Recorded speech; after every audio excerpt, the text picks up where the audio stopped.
ಇನ್ನು ವೀಕ್ಷಕರೇ, ಇವತ್ತು ರಾಜ್ಯಕ್ಕೆ ಕೇಂದ್ರದ ಅಧಿಕಾರಿಗಳ ತಂಡ ಭೇಟಿ ಕೊಟ್ಟಿದೆ. ಕೆಲವೇ ಕ್ಷಣಗಳಲ್ಲಿ ಗೃಹ ಕಚೇರಿ ಕೃಷ್ಣಾದಲ್ಲಿ ಅವರು ಸಭೆಯನ್ನು ನಡೆಸ್ತಾರೆ. ಕೇಂದ್ರದ 5 ಹಿರಿಯ ಅಧಿಕಾರಿಗಳ ಜೊತೆ ಮುಖ್ಯಮಂತ್ರಿಗಳು ಮೀಟಿಂಗ್ ಅನ್ನು ಮಾಡ್ತಾರೆ. ವೀಕ್ಷಕರೇ, ಕೊರೋನಾ ನಿಯಂತ್ರಣಕ್ಕೆ ಕೈಗೊಂಡಂತ ಕ್ರಮಗಳ ಬಗ್ಗೆ ಪರಿಶೀಲನೆಯನ್ನ ಮಾಡಲಾಗುತ್ತೆ. ರಾಜ್ಯದ ಪರಿಸ್ಥಿತಿ ಬಗ್ಗೆ 2 ದಿನಗಳ ಕಾಲ ಅವರು ಅಧ್ಯಯನವನ್ನು ನಡೆಸ್ತಾರೆ. ಸಮುದಾಯಕ್ಕೆ ಸೋಂಕು ಹರಡಿರೋ ಬಗ್ಗೆ ಅಧ್ಯಯನವನ್ನು ನಡೆಸ್ತಾರೆ. ಯಾಕಂದ್ರೆ ಸದ್ಯ ರಾಜ್ಯದಲ್ಲಿ ದಾಖಲಾಗ್ತಾ ಇರತಕ್ಕಂಥ ಸೋಂಕಿತರ ಸಂಖ್ಯೆನ ಗಮನಿಸ್ತಾ ಇದ್ರೆ ಪ್ರತಿಯೊಬ್ಬರ ಅಭಿಪ್ರಾಯಗಳು ಇದೇ ಆಗಿರ್ತಕ್ಕಂಥದ್ದು, ಸಮುದಾಯಕ್ಕೆ ಸೋಂಕು ಹರಡಿದ್ಯಾ ಅಂತ. ಹೀಗಾಗಿ ಅವರು ಅಧ್ಯಯನವನ್ನು ನಡೆಸ್ತಾರೆ. ಅಧ್ಯಯನ ಬಳಿಕ ಕೇಂದ್ರ ಸಚಿವಾಲಯಕ್ಕೆ ಅವರು ಮಾಹಿತಿಯನ್ನ ರವಾನಿಸ್ತಾರೆ. ಆಸ್ಪತ್ರೆಗಳ ಮೂಲಸೌಕರ್ಯ ಜೊತೆಗೆ ಕೋವಿಡ್ ಕೇರ್ ಸೆಂಟರ್ಗಳ ತಯಾರಿ ಯಾವ ರೀತಿಯಾಗಿದೆ, ರಾಜ್ಯಕ್ಕೆ ಕೇಂದ್ರದಿಂದ ಅಗತ್ಯವಿರುವಂತಹ ನೆರವಿನ ಬಗ್ಗೆ ಪಟ್ಟಿ ಮಾಡಿಕೊಂಡು ಅದನ್ನ ಕೇಂದ್ರ ಸರ್ಕಾರಕ್ಕೆ ಈ ಒಂದು ತಂಡ ಸಲ್ಲಿಸುತ್ತೆ. ಅದಾದ ಬಳಿಕ ಕೇಂದ್ರ ಸರ್ಕಾರ ಒಂದಷ್ಟು ಕ್ರಮಗಳನ್ನು ತೆಗೆದುಕೊಳ್ಳುತ್ತೆ, ನಿರ್ಧಾರಗಳನ್ನು ತೆಗೆದುಕೊಳ್ಳುತ್ತೆ. ವೀಕ್ಷಕರೇ, ಗಮನಿಸ್ತಾ ಇದ್ದೀವಿ ನಾವು ಇಂದು ರಾಜ್ಯಕ್ಕೆ ಕೇಂದ್ರದ ಅಧಿಕಾರಿಗಳ ತಂಡ ಭೇಟಿ ಕೊಟ್ಟಿರ್ತಕ್ಕಂಥದ್ದು. ಇನ್ನೇನು ಕೆಲವೇ ಕ್ಷಣಗಳಲ್ಲಿ ಗೃಹ ಕಚೇರಿ ಕೃಷ್ಣಾದಲ್ಲಿ ಸಭೆ ಆರಂಭವಾಗುತ್ತೆ. ಕೇಂದ್ರದ 5 ಹಿರಿಯ ಅಧಿಕಾರಿಗಳ ಜೊತೆ ಮುಖ್ಯಮಂತ್ರಿಗಳು ಸಭೆಯನ್ನು ನಡೆಸ್ತಾರೆ. ಕೊರೋನಾ ನಿಯಂತ್ರಣಕ್ಕೆ ಕೈಗೊಂಡ ಕ್ರಮಗಳ ಬಗ್ಗೆ ಪರಿಶೀಲನೆಯನ್ನು ನಡೆಸಲಾಗುತ್ತೆ. ವೀಕ್ಷಕರೇ, ಯಾಕಂದ್ರೆ ಈಗ ರಾಜ್ಯದಲ್ಲಿ ವಿಷಮ ಪರಿಸ್ಥಿತಿಗೆ ನಾವು ತಲುಪ್ತಾ ಇದ್ದೀವಿ. ಎಷ್ಟೇ ನಿಯಂತ್ರಣ ಮಾಡ್ತಾ ಇದ್ರೂ ಸಹ ಸೋಂಕಿತರ ಪ್ರಮಾಣ ಕಡಿಮೆಯಾಗ್ತಾ ಇಲ್ಲ. ಬೆಂಗಳೂರಂತೂ ನಿಜಕ್ಕೂ ಅಕ್ಷರಶಃ ತತ್ತರಿಸಿ ಹೋಗ್ತಾ ಇದೆ. ಹೀಗಾಗಿ ರಾಜ್ಯದಲ್ಲಿ ಯಾವೆಲ್ಲ ಕ್ರಮಗಳನ್ನು ರಾಜ್ಯ ಸರ್ಕಾರ ತೆಗೆದುಕೊಂಡಿದೆ, ಸಮುದಾಯಕ್ಕೆ ಈ ಒಂದು ಸೋಂಕು ಹರಡಿದೆಯಾ, ಜೊತೆಗೆ ಆಸ್ಪತ್ರೆಗಳಲ್ಲಿ ಯಾವ ರೀತಿಗೆ ಮೂಲಸೌಕರ್ಯಗಳಿರ್ತಕ್ಕಂಥದ್ದು, ಕೋವಿಡ್ ಕೇರ್ ಸೆಂಟರ್ಗಳಲ್ಲಿ ಯಾವ ರೀತಿಗೆ ತಯಾರಿಯನ್ನು ಮಾಡಿಕೊಳ್ಳಲಾಗಿದೆ, ನಿಜಕ್ಕೂ ಮುಂದಿನ ಹಂತಗಳಲ್ಲಿ ಆಸ್ಪತ್ರೆಗಳಲ್ಲಿ ಬೆಡ್ಗಳನ್ನು ಹೆಚ್ಚಿಸುವಂಥದ್ದಾಗಿರ್ಬೋದು ಅಥವಾ ಕೋವಿಡ್ ಕೇರ್ ಸೆಂಟರ್ಗಳನ್ನು ಇನ್ನಷ್ಟು ಹೆಚ್ಚು ಮಾಡುವಂಥ ನಿಟ್ಟಿನಲ್ಲಾಗಿರ್ಬೋದು, ಇದೆಲ್ಲದರ ಬಗ್ಗೆ ಮಾಹಿತಿಯನ್ನು ತೆಗೆದುಕೊಂಡು ಕೇಂದ್ರ ಸರ್ಕಾರಕ್ಕೆ ಕೊಡ್ತಾರೆ. ಗಮನಿಸ್ತಾ ಇದ್ದೀವಿ ಕೇಂದ್ರಕ್ಕೆ ರಾಜ್ಯ ಯಾವೆಲ್ಲ ರಿಪೋರ್ಟನ್ನು ಕೊಡಬಹುದು ಅಂತ, ಯಾವೆಲ್ಲ ಮಾಹಿತಿಯನ್ನು ಅವ್ರ ಜೊತೆ ಹಂಚ್ಕೊಳ್ಬಹುದು ಅಂತ, ರಾಜ್ಯದಲ್ಲಿ ಎಷ್ಟು ಪಾಸಿಟಿವ್ ಪ್ರಕರಣ ದಾಖಲಾಗಿದೆ ಅದರ ಬಗ್ಗೆ ಮಾಹಿತಿಯನ್ನು ಕೊಡ್ತಾರೆ. ಲಾಕ್ಡೌನ್ ಮತ್ತು ಲಾಕ್ಡೌನ್ ಸಡಿಲಿಕೆಯ ನಂತರ ಯಾವೆಲ್ಲ ಪರಿಸ್ಥಿತಿ ಇದೆ, ಸೋಂಕಿತರ ಪ್ರಮಾಣ ಏರಿಕೆಯಾಗಿದೆಯಾ ಕಡಿಮೆಯಾಗಿದೆ ಅನ್ನೋದರ ನಿಟ್ಟಿನಲ್ಲಿ ಮಾಹಿತಿಯನ್ನು ಕೊಡ್ತಾರೆ. ಸಾವಿನ ಪ್ರಮಾಣ ಎಷ್ಟಾಗಿದೆ, ಯಾವ ಜಿಲ್ಲೆಯಲ್ಲಿ ಎಷ್ಟು ಸಾವಾಗಿದೆ ಅನ್ನೋದರ ಬಗ್ಗೆ ಮಾಹಿತಿಯನ್ನು ಕೊಡ್ತಾರೆ. ಹಾಗೆ ಎಷ್ಟು ಕೋವಿಡ್ ಸೆಂಟರ್ ಈಗ ಸಿದ್ಧವಾಗಿದೆ ಅಂತ, ಹಾಗೆ ಎಷ್ಟು ಕಂಟೈನ್ಮೆಂಟ್ ಝೋನನ್ನು ಮಾಡಲಾಗಿದೆ, ಕಂಟೈನ್ಮೆಂಟ್ ಝೋನ್ಗಳಲ್ಲಿ ಯಾವ ರೀತಿಯಾದಂಥ ಬಿಗಿ ಕ್ರಮಗಳನ್ನು ತೆಗೆದುಕೊಳ್ಳಲಾಗಿದೆ, ಹೆಚ್ಚು ಪ್ರಕರಣ ದಾಖಲಾಗಿರುವಂಥ ಕಡೆ ಯಾವ ಕ್ರಮವನ್ನು ತೆಗೆದುಕೊಳ್ಳಲಾಗಿದೆ, ಸೀಲ್ ಡೌನ್ ಮಾಡುವಂಥದ್ದಾಗಿರ್ಬೋದು ಅಥವಾ ಕಂಪ್ಲೀಟಾಗಿ ಆ ಪ್ರದೇಶವನ್ನು ನಿರ್ಬಂಧಿಸುವಂಥ ಕೆಲಸ ಆಗಿರ್ಬೋದು, ಇತ್ತೀಚೆಗೆ ಹೋಮ್ ಐಸೋಲೇಷನ್ ಜಾರಿ ಮಾಡೋದು ನಿಜಕ್ಕೂ ಎಷ್ಟು ಅಂದರೆ ನಿಜಕ್ಕೂ ಅದು ವರ್ಕೌಟ್ ಆಗ್ತಾ ಇದೆಯಾ, ರಾಜ್ಯದಲ್ಲಿ ಕ್ವಾರಂಟೈನ್ ನಿಯಮಗಳ ಬಗ್ಗೆ ವಿವರವನ್ನು ನೀಡಲಾಗುತ್ತೆ. ಇದೆಲ್ಲದರ ಬಗ್ಗೆ ರಾಜ್ಯ ಸರ್ಕಾರ ಈ ಒಂದು ತಂಡಕ್ಕೆ ಮಾಹಿತಿಯನ್ನು ಕೊಡುತ್ತೆ, ಅಧಿಕಾರಿಗಳ ತಂಡಕ್ಕೆ ಮಾಹಿತಿಯನ್ನು ಕೊಡ್ತಾರೆ.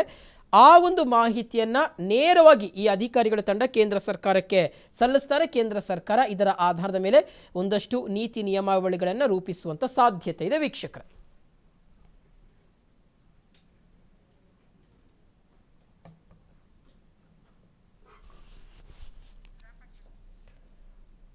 ಇವತ್ತು ರಾಜ್ಯಕ್ಕೆ ಕೇಂದ್ರದ ಅಧಿಕಾರಿಗಳ ತಂಡ ಭೇಟಿ ಕೊಟ್ಟಿರ್ತಕ್ಕಂಥದ್ದು. ವೀಕ್ಷಕರೇ, ಯಾಕಂದರೆ ಒಂದು ಕಡೆ ಕೇಂದ್ರ ಸರ್ಕಾರ ಹಾಗೆ ರಾಜ್ಯ ಸರ್ಕಾರ ಸಾಕಷ್ಟು ಕ್ರಮಗಳನ್ನು ತೆಗೆದುಕೊಳ್ತಾ ಇದೆ. ಆದರೆ ಈಗ ಲಾಕ್ಡೌನ್ ಅನಿವಾರ್ಯತೆ ಇದೆಯಾ, ಅಗತ್ಯತೆ ಇದೆಯಾ ಅನ್ನೋಂಥ ಒಂದು ಪ್ರಶ್ನೆ ಸಹಜವಾಗಿ ಕಾಡ್ತಾ ಇರ್ತಕ್ಕಂಥದ್ದು. ಕೇಂದ್ರ ಸರ್ಕಾರ ರಾಜ್ಯ ಸರ್ಕಾರ ತನ್ನ ಸ್ಪಷ್ಟ ನಿಲುವನ್ನು ವ್ಯಕ್ತಪಡಿಸಿದ್ದಾಗಿದೆ. ಯಾವುದೇ ಕಾರಣಕ್ಕೂ ಮತ್ತೆ ಲಾಕ್ಡೌನನ್ನು ಮಾಡಲಿಕ್ಕೆ ಸಾಧ್ಯವಿಲ್ಲ. ಆದರೆ ಸೋಂಕಿತರ ಪ್ರಮಾಣ ಎಲ್ಲಿ ಜಾಸ್ತಿ ಇದೆಯೋ ಆ ಒಂದು ಪ್ರದೇಶಗಳನ್ನು ಮಾತ್ರ ಕಂಟೈನ್ಮೆಂಟ್ ಏರಿಯಾಗಳಾಗಿ ಘೋಷಣೆ ಮಾಡಲಾಗುತ್ತೆ. ಜೊತೆಗೆ ಅದನ್ನು ಕಂಪ್ಲೀಟಾಗಿ ಸೀಲ್ ಡೌನ್ ಮಾಡುವಂಥ ಕೆಲಸವನ್ನು ಮಾಡ್ತೀವಿ ವಿನಃ ಇಡೀ ರಾಜ್ಯವನ್ನು ಅಥವಾ ಇಡೀ ದೇಶವನ್ನು ನಾವು ಲಾಕ್ಡೌನ್ ಮಾಡುವಂಥ ಪರಿಸ್ಥಿತಿಯಲ್ಲಿಲ್ಲ, ಆರ್ಥಿಕ ಪರಿಸ್ಥಿತಿಗೆ ಸಂಬಂಧಪಟ್ಟಂತೆ ಅನ್ನುವಂಥದ್ದು ಸ್ಪಷ್ಟನೆ ಈಗಾಗಲೇ ಕೇಂದ್ರ ಹಾಗೆ ರಾಜ್ಯ ಸರ್ಕಾರ ಕೊಟ್ಟಿರ್ತಕ್ಕಂಥದ್ದು. ಹಾಗಾಗಿ ಎಲ್ಲ ಸಡಿಲಿಕೆಗಳ ಮಧ್ಯೆಯೂ ಸಹ ಯಾವ ರೀತಿಯಾಗಿ ನಾವು ಸೋಂಕಿತರನ್ನು ನಿಯಂತ್ರಣ ಮಾಡಬಹುದು, ಸೋಂಕಿನ ಪ್ರಮಾಣವನ್ನು ನಿಯಂತ್ರಣ ಮಾಡಬಹುದು. ಹೀಗಾಗಿ ಅಧಿಕಾರಿಗಳ ತಂಡ ಕೊಡುವಂಥ ವರದಿ ಏನಿದೆ ಇದು ಸಾಕಷ್ಟು ಮಹತ್ವವನ್ನು ಪಡ್ಕೊಳ್ತಾ ಇರ್ತಕ್ಕಂಥದ್ದು. ಎಲ್ಲ ರಾಜ್ಯಗಳಿಗೂ ಸಹ ಅಧಿಕಾರಿಗಳ ತಂಡ ಭೇಟಿ ಕೊಡ್ತಾರೆ.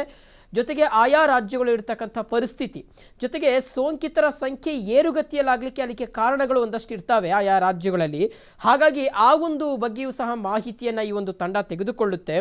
ಜೊತೆಗೆ ಇದನ್ನು ನಿಯಂತ್ರಣ ಮಾಡಲಿಕ್ಕೆ ಹೇಗೆಲ್ಲ ಸಾಧ್ಯವಾಗಬಹುದು ಅನ್ನೋದರ ನಿಟ್ಟಿನಲ್ಲಿ, ಅಂದರೆ ಈಗ ಎಷ್ಟೋ ಜನರಲ್ಲಿ ನಾವು ಗಮನಿಸ್ತಾ ಇದ್ದೀವಿ ವೀಕ್ಷಕರೇ, ಸೋಂಕಿತರ ಪ್ರಮಾಣ ಜಾಸ್ತಿ ಆಗ್ತಾ ಇದ್ರು ಸಹ, ಸಂಖ್ಯೆ ಜಾಸ್ತಿ ಆಗ್ತಾ ಇದ್ರು ಸಹ ಅವರಲ್ಲಿ ರೋಗದ ಲಕ್ಷಣಗಳು ಕಂಡು ಬರ್ತಾ ಇಲ್ಲ. ಹಾಗಾಗಿ ಯಾರಲ್ಲಿ ಕೊರೋನಾ ಪಾಸಿಟಿವ್ ಇದೆ ಅಥವಾ ಯಾರಲ್ಲಿ ಕೊರೋನಾ ಸೋಂಕಿದೆ ಅನ್ನುವಂಥದ್ದೇ ಈಗ ದೊಡ್ಡ ಪ್ರಶ್ನೆಯಾಗಿ ಕಾಡ್ತಾ ಇರ್ತಕ್ಕಂಥದ್ದು ಒಂದು. ಮತ್ತೊಂದು ಕಡೆ ಮತ್ತಷ್ಟು ಕ್ರಮಗಳನ್ನು ಯಾವ ರೀತಿಯಾಗಿ ನಾವು ತೆಗೆದುಕೊಳ್ಳಬಹುದು, ಇದೆಲ್ಲದರ ನಿಟ್ಟಿನಲ್ಲಿ ಈಗ ಅಧಿಕಾರಿಗಳ ತಂಡದ ಈ ಒಂದು ಸಭೆ ಸಾಕಷ್ಟು ಮಹತ್ವವನ್ನು ಪಡ್ಕೊಳ್ತಾ ಇದೆ. ಇದೇ ವಿಚಾರಕ್ಕೆ ಸಂಬಂಧಪಟ್ಟಂತೆ ಮತ್ತಷ್ಟು ಮಾಹಿತಿಯನ್ನು ನಮ್ಮ ಕರೆಸ್ಪಾಂಡೆಂಟ್ ದಶರಥ್ ಕೊಡ್ತಾರೆ. ನೇರ ಸಂಪರ್ಕದಲ್ಲಿ ಜಾಯ್ನ್ ಆಗ್ತಾ ಇರ್ತಕ್ಕಂಥದ್ದು ದಶರಥ್, ಈಗ ಅಧಿಕಾರಿಗಳ ತಂಡ ರಾಜ್ಯಕ್ಕೆ ಆಗಮಿಸಿರ್ತಕ್ಕಂಥದ್ದು, ಸೊ ರಾಜ್ಯದಲ್ಲಿರ್ತಕ್ಕಂಥ ವಸ್ತುಸ್ಥಿತಿ ಯಾವ ರೀತಿಯಾದಂಥ ಪರಿಸ್ಥಿತಿ ಇದೆ, ರಾಜ್ಯ ಸರ್ಕಾರ ತೆಗೆದುಕೊಂಡಿರ್ತಕ್ಕಂಥ ನಿಯಮಗಳಾಗಿರ್ಬೋದು, ನಿರ್ಧಾರಗಳಾಗಿರ್ಬೋದು, ಸಿದ್ಧತೆಗಳಾಗಿರ್ಬೋದು, ಇದೆಲ್ಲದರ ಬಗ್ಗೆ ಮಾಹಿತಿನ ಅವರು ತೆಗೆದುಕೊಳ್ತಾರೆ. ಸೊ ಇದರ ಆಧಾರದ ಮೇಲೆ ಕೇಂದ್ರ ಸರ್ಕಾರ ಒಂದಷ್ಟು ನೀತಿ ನಿಯಮಾವಳಿಗಳನ್ನು ರೂಪಿಸುವಂಥ ಸಾಧ್ಯತೆ ಇರತಕ್ಕಂಥದ್ದು. ಸೊ ಈ ಒಂದು ಸಭೆ ಎಷ್ಟು ಮಹತ್ವವನ್ನು ಪಡ್ಕೊಂಡಿದೆ ಅಂತ ದಶರಥ್?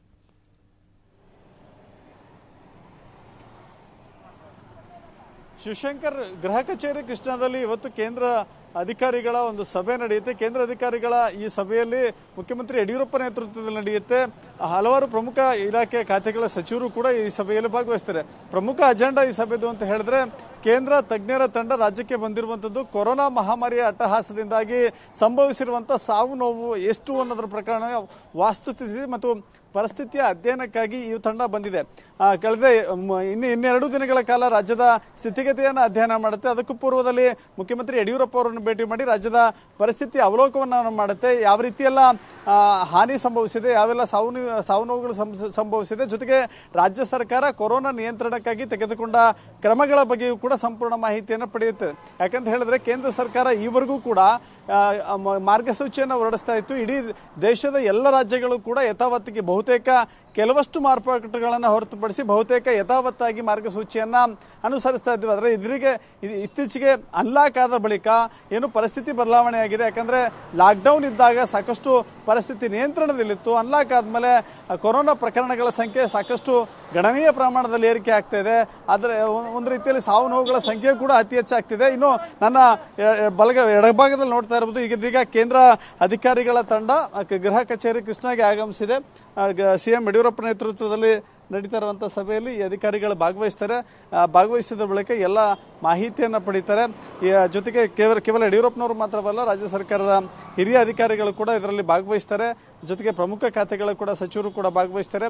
ರಾಜ್ಯದ ಕೊರೋನಾ ಸ್ಥಿತಿಗತಿಯ ಬಗ್ಗೆ ಸಂಪೂರ್ಣ ಮಾಹಿತಿಯನ್ನ ಪಡೆದು ಮುಂದಿನ ಕ್ರಮಗಳನ್ನ ಯಾವ ರೀತಿಯೆಲ್ಲ ತಗೊಳ್ಬೇಕು ಅನ್ನೋದ್ರ ಬಗ್ಗೆ ಕೂಡ ಚರ್ಚೆ ನಡೆಸ್ತಾರೆ.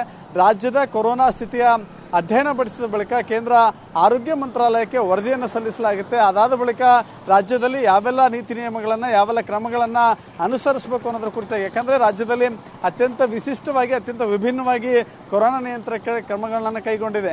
ಸಿಸಿಸಿ ಅಂದ್ರೆ ಕೊರೋನಾ ಕೋವಿಡ್ ಕೇರ್ ಸೆಂಟರ್ಗಳನ್ನು ತೆರೆಯೋದ್ರ ಮೂಲಕ ರಾಜ್ಯದ ಬೇರೆ ಬೇರೆ ರಾಜ್ಯಗಳಿಗೆ ಹೋಲಿಸಿದ್ರೆ ನಮ್ಮ ರಾಜ್ಯದಲ್ಲಿ ಸಾಕಷ್ಟು ಕಟ್ಟುನಿಟ್ಟಿನ ಕ್ರಮಗಳನ್ನು ಕೈಗೊಳ್ಳಲಾಗಿದೆ. ಆದರೂ ಕೂಡ ದಿನನಿತ್ಯವೂ ಕೂಡ ಪ್ರಕರಣಗಳ ಸಂಖ್ಯೆ ಜಾಸ್ತಿ ಆಗ್ತಿದೆ. ಹೀಗಾಗಿ ರಾಜ್ಯ ಸರ್ಕಾರಕ್ಕೆ ಯಾವೆಲ್ಲ ರೀತಿಯ ನೆರವು ಸಿಗುತ್ತೆ, ಜೊತೆಗೆ ಏನು ವಿಪತ್ತು ಪರಿಹಾರ ನಿಧಿಯಿಂದಲೂ ಕೂಡ ರಾಜ್ಯ ಸರ್ಕಾರಕ್ಕೆ ಯಾವುದೆಲ್ಲ ರೀತಿಯ ನೆರವು ಸಿಗುತ್ತೆ, ಜೊತೆಗೆ ಮಾರ್ಗಸೂಚಿಗಳಲ್ಲಿ ಯಾವೆಲ್ಲ ಮಾರ್ಪಾಟುಗಳನ್ನು ಮಾಡಿಕೊಳ್ಳಬೇಕು ಕುರಿತಾಗಿ ಇವತ್ತು ನಡೆಯುವಂಥ ಚರ್ಚೆ ಸಾಕಷ್ಟು ಮಹತ್ವವನ್ನು ಪಡೆದುಕೊಂಡಿರುವಂಥದ್ದು. ಶಿವಶಂಕರ್. ಓಕೆ ದಶರಥ್, ಧನ್ಯವಾದ ತಮ್ಮೆಲ್ಲ ಮಾಹಿತಿಗಾಗಿ.